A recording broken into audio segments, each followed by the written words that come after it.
Forecast. I'm Jeff Edmondson along with Brian Michigan. Brian, how you doing today?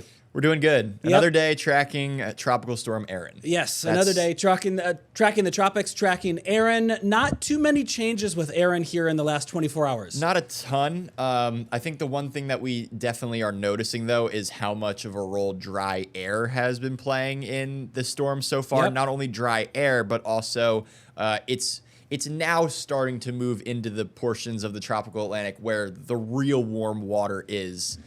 Anyway, so it's been a slow kind of development. It hasn't really developed much at all, actually. The intensity is pretty much held the same for the past, 2 days? It's 45-mile-per-hour tropical 45. storm. That changes, I think, today. I think today's the day. Today into tomorrow is when we start to see actual change start to occur. The intensity maybe starts to come up. We'll start to see more thunderstorms. Yeah, I just want to take a look at this. This is the GOES East satellite looking towards that storm. I can't use a motion on this. I can turn it on, but there's a problem with the GOES satellite, and it just doesn't look good. So we'll use the latest image, and you can see that storm. You can see that area of circulation that's starting to form when you look at the shapes of the clouds right there. It's looking still pretty healthy for a tropical storm. Exactly. It's a weak tropical storm. Given the environment, given it's, it hasn't been over the warmest water just yet, and there has been some dry air, it could look a whole lot worse in terms of the storm's health. Also, really cool image here. Look at the Saharan dust to the northeast side of that storm. Oh, let me pull that back up. Isn't that I didn't cool? notice that. Yeah. Isn't Look that at cool? Yep, there it is. All that Saharan dust getting kicked up. Looks like behind the storm. If you look out ahead of it, though, not much of that. Nope. Really not much. Maybe a little bit towards the... There's some right down there, but that's south of the Haiti and Dominican. And that's Jamaica. That's not in the area that the storm's going anyway. No. I think over the next several days, I think we're going to start to get rid of some of that dry air that is inhibiting the thunderstorm development, and we're also going to be running into warmer water. So just watch. I think by the end of the week, into Friday, we'll have a hurricane on our hands. Yes, we will. So we'll likely see this storm form to the north and east, I would say the Lesser Antilles and Puerto Rico. Oh, totally. That's where this thing is going to be headed. Totally. And then that's going to be kind of the zone where we're going to have to really watch to see how this thing develops, how fast it develops. I believe it'll develop pretty fast. I was forecasting earlier, and I think that it's the Lesser Antilles, north of that, and then kind of north of Puerto Rico. Okay. I think that's the zone where we see some of the fastest intensification. And then also when it starts to move north. I think in that kind of span this upcoming weekend, especially later in the weekend, I think that's when this thing turns on and we start to see that that intensity really ramp up fast. I think that's what I'm highlighting. The storm has slowed down a little bit here too, Little 17 bit. miles an hour. If you remember yesterday, I feel like we've said this like multiple times, but this is a really fast-moving tropical storm. Yes. It's getting blown across the Atlantic. Now, not so much. It's slowing down a little bit. 5 miles an hour slower than it was yesterday evening. It's going to be able to really feed into that warm water as we go, as we continue forward in time, a ton with the slower speed. So yeah, that's probably the biggest thing with the last update, the forward speed slowing down. Other than that, it's not changed. I'm gonna bring this out here so we can kind of see the path. Yeah, perfect. We're looking at a little bit of a stronger storm come tomorrow morning. So again, we're starting to get into that warmer water. We're starting to get maybe a little rid of that dry air a little bit. So we're going to start to see slow signs of intensification. And again, by Friday, we're looking at a hurricane. And then look what happens north of the Lesser Antilles and near Puerto Rico. This thing gets up there quick. It goes from, Cat 2 to 1. 3. So 100 miles an hour. Yep. Saturday morning to 115. Sunday morning. Monday 120. 120. I think there's definitely going to be an opportunity for this thing to be knocking on the doorstep of Cat 4, especially when it starts to make that turn to the north.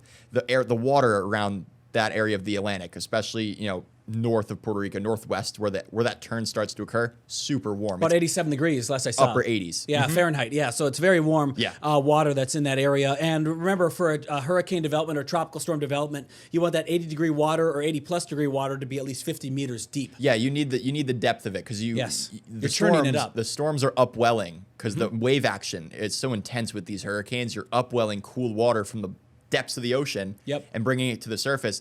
If you have warm water at a really deep depth, you're going to be upwelling more warm water. We talk about that all the time when it comes to Gulf hurricanes because the Gulf is so warm, so deep down that anytime a storm gets into there, there's really a never-ending supply of fuel. Right. So the big thing is when is it going to make the turn? How Yes. strong is it going to be? Is it going to be able to get to a Cat 3 or not? You know, it may not. It might not. It might not, but and I've seen that happen before when we looked at these long range models. Look at the agreement that we have. So pause it right here at Sunday. Great So, agreement up to this great weekend. agreement. Yeah, Fantastic. not much fanning out at that point. So that's still looking good. It still fans out a bit. Not too into Monday. It's like not too bad early Monday, but watch as we go forward. Definitely towards Tuesday. There's still like some ensembles are going a couple hundred miles east of Bermuda. Some are kind of getting close to the East Coast. So we don't like to see that as forecasting. Right. We want to see this kind of tighter agreement like you have Friday into Saturday, where there's a general kind of consensus here. I think it's starting to become safe to say this is going to definitely be something that Bermuda has to watch. Yep. For sure. We also have the Google Weather Lab model on here. That's yesterday's run. Is it yesterday's Yeah, run? I have not updated that yet. So that is yesterday's run. It'll be fun to see how this does.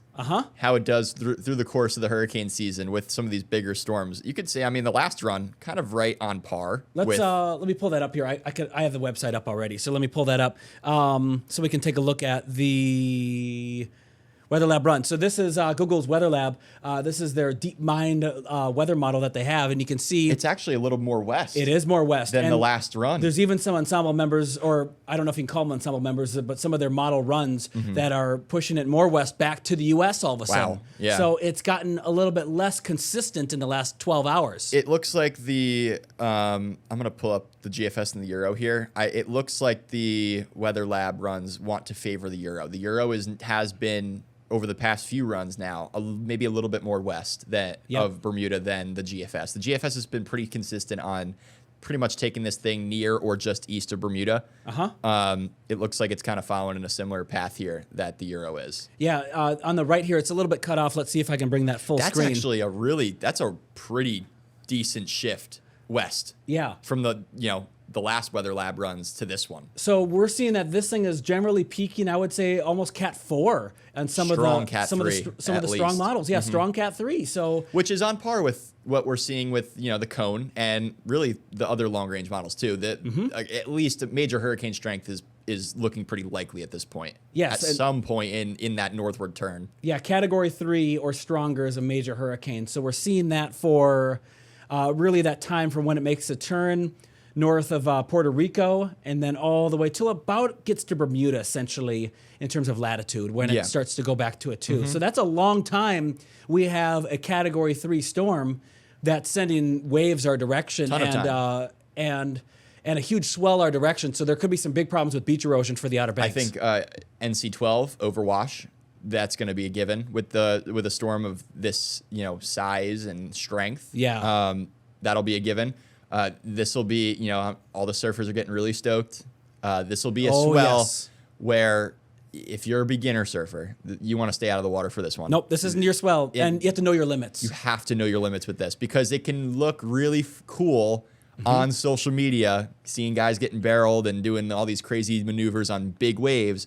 You get out there and it's a whole nother ball game when you're surfing real big waves like this, and with a lot of power too. This is groundswell we're talking about, so energy with these waves that goes from the crest of the wave to the ocean floor. When you duck dive under these waves, you are still getting ragdolled. So you're still getting moved. This is a swell that you definitely want to know your limits for. If you even have that little bit of anxiety of like, oh, I don't know, don't go out in the water. Right. It really, I don't think we can even suggest even advanced surfers to be going out there because it's a hurricane sitting right off the coast. Well, they know your limits. You really have to judge it. Of course, it's got to be exactly.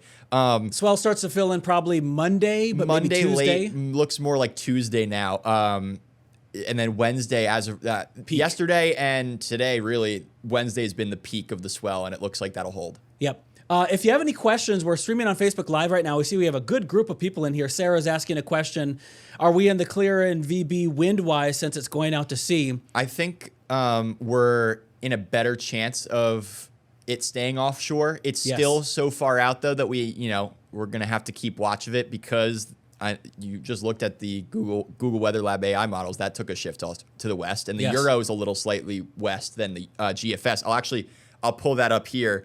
I feel like this is probably going to be a helpful. You put it on Max? Yes, on Max. Yep. This will be a kind of a helpful tool to see the latest kind of agreement between the GFS and the Euro. You can see The GFS has been pretty consistent with this thing kind of going right into Bermuda. Look at that. While the Euro is a little bit further offshore. So can we totally rule out Virginia Beach and our area getting impacts? No, we can't just yet. I think it's just I think it's pretty unlikely, though, that we really take a direct hit from this thing. Depending on the size of the storm, though, maybe the Outer Banks gets a far-reaching rain band. Like if I was someone that's sitting on the beach and I'm, 3 days ago, now I'm going. Yes. I'm a little bit of a sigh. Little bit of a sigh. This does look like something that should stay off of our coastline. It's just. But I'm not totally taking not totally taking my eye off it just yet. Not yet. I think this thing needs to form into a hurricane. I think by Friday or Saturday, then we can start to be like, okay. Yep, and these things always give us a surprise too. Oh, totally. Always give us a surprise. Where are we at here? We're doing pretty healthy on time. I think we'll take a little mini break. Yep. We have some things to talk about, some kind of fun stats about storms that are in this location, how often they do come towards the United States. So we'll talk about that. We'll look at some more about this GFS and this Euro because they're kind of going back and forth. Yep. We'll answer some of your questions too. I see another question from Jake. So we're gonna be back with more coming up in just a little bit.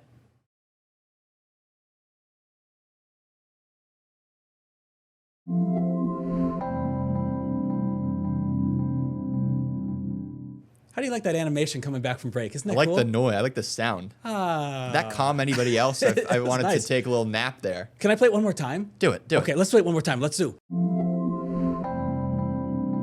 I really like that. All right. Good touch. I like that a lot. Comment below if you like it. Yes, definitely. So the question from Jake, is the chance that it hits land, is it very low? Should we still keep an eye on it? Yes, still keep an eye. It's looking low. It's going to hit. It's a low chance. Lower chance, but it's not a 0% chance. So let's talk about percentages. There's been a couple of stats that have been done that I've been seeing. Storms that form in this location. So when we're looking at this storm in this location in the ocean, when they are in this area, the ones that hit the U.S. is around 9 to 10%.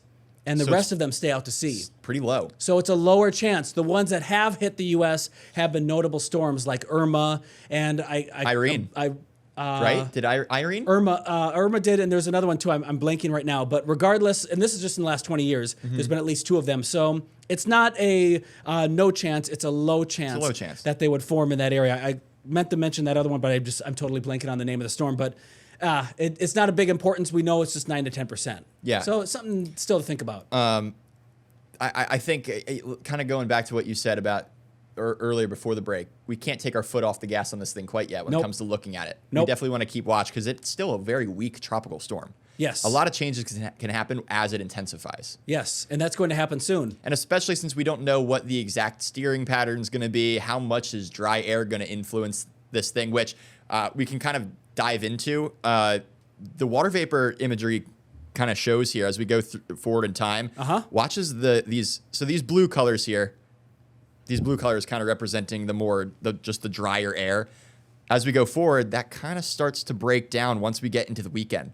So I think that dry air really not going to be much of a factor when it gets north of the islands, north of Puerto Rico. So this thing I think is really going to start to develop quickly once we hit that Friday to Saturday kind of time frame, and then as it the starts, dry air fades out. It really fades out. Yeah, and then as it goes north, it's not really going to impact much either. It will eventually have an interaction with the jet stream once it does get farther north. I wanted to build this graphic because just to show how this storm is moving. Right now, it's getting steered by the Bermuda High. That's that area of high pressure on the right side of the graphic. You'll notice that as we go forward, there's going to be this trough to the north. Those bluer, greenish colors off north of Quebec, that's going to start to kind of dive south and kind of catch this storm. It's going to start to pull it, acting almost as a magnet. It's saying, hey, come on up here. This storm is essentially shooting the gap between the high that's over the continental U.S. and the Bermuda High. It's that channel there that this storm is going to be able to take northward. Now, the big question is, how strong is the Bermuda High and how far, west is it? Because if it has more of a dominant presence to the west, that could push the storm closer to the east coast.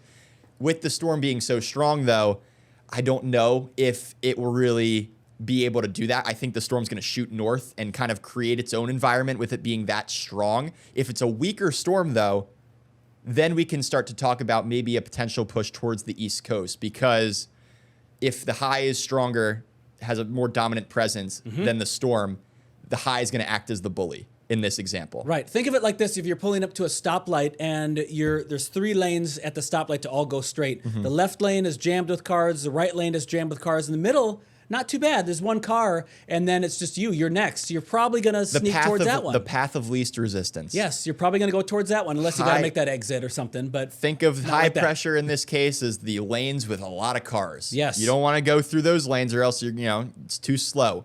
You want to shoot right through the middle, and that's what this storm is kind of doing. Maybe there's a better analogy instead of cars, because a car at a stoplight, you are pretty much guaranteed to make it through the stoplight. Here's a better one. The grocery store. Okay. So Jeff loves the grocery store, guys. So we have on the right high is the lane to the right with 2 customers and a full cart. The one to the left, 2 customers, smaller carts, not totally full, and then one in front of you, not much. And you think, oh, I'm going to take the middle lane because it's the fastest. And sometimes that isn't the case. Sometimes. So that's where the storm can be that wiggle factor and shift factor. That's unexpected, because the person in front of you is trying to use their card to pay, and the credit card is declined. One of those type of things. And then you're sitting there looking around, oh, why did I choose this lane? And you're looking at the magazines pretending like you're not paying attention. And, you've been there. Of course. Jeff speaking from personal experience, guys. Looking at the candy bars, wondering which one you should get. But yeah, the takeaway from all this is that this storm is going to be shooting the gap between Thank two you for areas. getting us back on track. Yes, you're welcome. 2 areas of high pressure. This thing is going right through, and it's getting kind of steered by that trough that's going to be digging in to our north. It's going to be attracted to that, so to say. And then eventually, once it gets really north of Bermuda, as we head into maybe the midweek, it'll start to get picked up by that jet stream and get sent out of here. So this is essentially what we're looking at for how this thing is going to move. We're trying to get clues on where it's going to move. So when we see that official forecast from the National Hurricane Center, it doesn't go out this far, but we are still looking for clues. They're looking for clues on where it's going to go, and we're looking for the long-range clues, and all of these can change. Of course. The closer we get to Tuesday next week and Wednesday next week, the amount of significant change will decrease. So this will not change as much. So every day we're talking about this, we're getting a little bit closer to it. The chances for this thing to shift hundreds of miles off course gets lower and lower. So each day gets a little bit better and a little bit more confident that it may stay out to sea. Of course, because you got to think initial conditions. We're sampling the atmosphere constantly. What is the present state of the atmosphere? And all of that data goes into our weather computer models. And it spits out what could potentially happen with the storm. Those initial conditions are always changing. The initial conditions at one moment will never be the same at another moment. And your model is never going to be able to exactly pinpoint each little thing down the road. So that's why with each run, you're going to have some changes. In some cases, it could be drastic changes. In some cases, the GFS and the Euro could be lockstep with each other. And it really just depends on how the atmosphere is at that time. 1 week from today, we'll be sitting here talking about Erin as a hurricane, because we know it'll be a hurricane a week from today. We know we'll be here talking about it a week from today. What we're talking about is either going to be, how was the surf this morning, Brian? Because it stayed offshore. Or the question is, how much longer is this wind and rain going to last? Exactly. That's what we're going to be talking about. And those are 2 really drastic, really wildly different stories we could be talking about. Yes. And this all comes down to what happens really in the next couple days. Yes. How this storm interacts with its environment, how it strengthens, and the path that it takes. I hope for the. We're talking about surfing. The first one, the first one. I could pull up wave heights here to show it, because regardless, I think the biggest threat here is going to be, the ocean, really. Do we do wave heights and then break, or do you want to? Let's do wave heights first. I can do it really quick. Okay, let's go. I can do it really quick. Here's kind of the present moment. You'll see as this storm intensifies. Whoa, wow. Stronger wind. We start getting bigger surf. I haven't looked at this yet. Look at this as it goes north. This is the Euro-based wave heights. I've looked at the GFS Wave Watch 3 model earlier today. It's showing similar numbers. It's huge. Yeah. That's huge. This is why we say, the swell for us in Virginia Beach and the Outer Banks likely start to notice an increase Tuesday morning. Late Monday, but especially Tuesday throughout the day, peaking during the day, I would say on Wednesday, maybe Wednesday afternoon. You could look at that offshore. It's bombing. It's huge. Yeah, it's big. And depending on the track the storm takes, we can get maybe some of those purple colors closer. That would mean bigger surf, but also the closer the storm gets, the worse the conditions. You're going to get onshore unruly. If I this don't need thing- it any closer than this. Exactly. If this thing Yeah. stays closer to Bermuda, ECSC is going to potentially have some of the best waves they've ever had for an event. It's going to be really big. See, You're still getting leftover swells Thursday into Friday too. So this is a pretty much almost 5-day event here yeah. of surf, Yeah, of you fun, do. of pretty good sized surf. Could be pretty fun and Yeah. and something for everyone because towards the trailing Beginning end, and the ends will be good for those who For are the just beginners. starting out. In Yeah. the middle, it's for your shredders. especially the end is always better too because those leftover little waves can be really good and clean. Yeah, depending on the where the storm goes, And we the could be wind looking and at stuff. really long period swell too, and that's a whole other ball game. But we'll get to, I guess, more of our local forecast after the break. All right, we'll take a quick break. Yeah. We'll take a look at the local forecast. Be right back.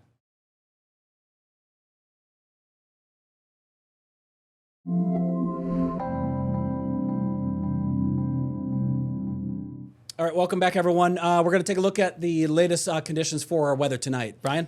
Yeah, look, it's going to be one of those nights, maybe a little bit of cloud cover here and there, maybe an isolated shower, quick rumble of thunder. I think overall, though, nothing too crazy. I'm not expecting any severe weather, but where it does rain, it could be maybe heavy at times. You're starting to see that off to the north of Richmond even, and kind of off towards Charlottesville. There's some flash flood warning there. There's a couple of pockets of pretty heavy rain. Not so much here in Hampton Roads, though. We're pretty dry. We've just got some of that cloud cover around and some light rain to the south.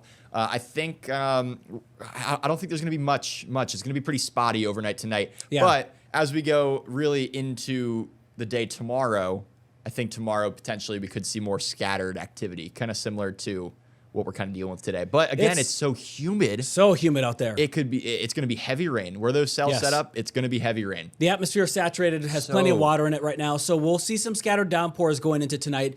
Severe weather chances not looking too high for that. No. It's just the heavy rain that could be the Yeah. severe weather opportunity. The flow aloft isn't too crazy. It's going to be one of those things where storms build really tall vertically and it's like a sponge. You just wring it out and it's just dropping all of its water that it has. So, flash flooding, maybe flash flood warnings here and there. Just localized flooding, though, I think the biggest concern with all this. Yeah, probably. So that's what we have for tonight. Scattered showers, some rumbles of thunder are a possibility. We're going to keep an eye on Tropical Storm Erin as we go into the next evening here and into the next several days, of course.